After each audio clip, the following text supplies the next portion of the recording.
ఇక కాంగ్రెస్ వచ్చి హుజురాబాద్లో దాదాపు మొత్తం 30 స్థానాలు ఉన్నాయి హుజురాబాద్లో. అక్కడ 13 స్థానాలతో ఆధిపత్యంలో ఉంది కాంగ్రెస్. అయితే హుజురాబాద్ కూడా కౌశిక్ రెడ్డి ఏరియాలోకి వస్తుంది. అక్కడ చాలా టఫ్ కాంపిటీషన్ ఉంది.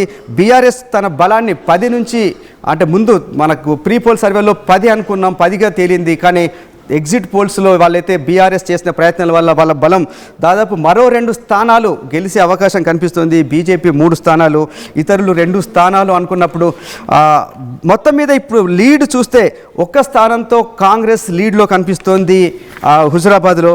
ఆ తర్వాత మంత్రి దుద్దిల్ల శ్రీధర్ బాబు ఏరియా, ఇక్కడ మొత్తం 13 స్థానాలు ఉంటే 6 స్థానాలతో కాంగ్రెస్ ముందంజలో ఉంది. బీఆర్ఎస్ 4 స్థానాలు, బీజేపీ 1 సీటు గెలిచే అవకాశం ఉంది. ఆ తర్వాత చూస్తే సుల్తానాబాద్లో మొత్తం 15 స్థానాలు ఉంటే కాంగ్రెస్ 8 స్థానాలు, అంటే మ్యాజిక్ మార్క్ దాటే అవకాశం కనిపిస్తుంది. బీఆర్ఎస్ 5, బీజేపీ ముందు 2 అనుకున్నాం బీజేపీ బలం, కానీ బీజేపీ బలం 1కి పడిపోయే పరిస్థితి కనిపిస్తోంది.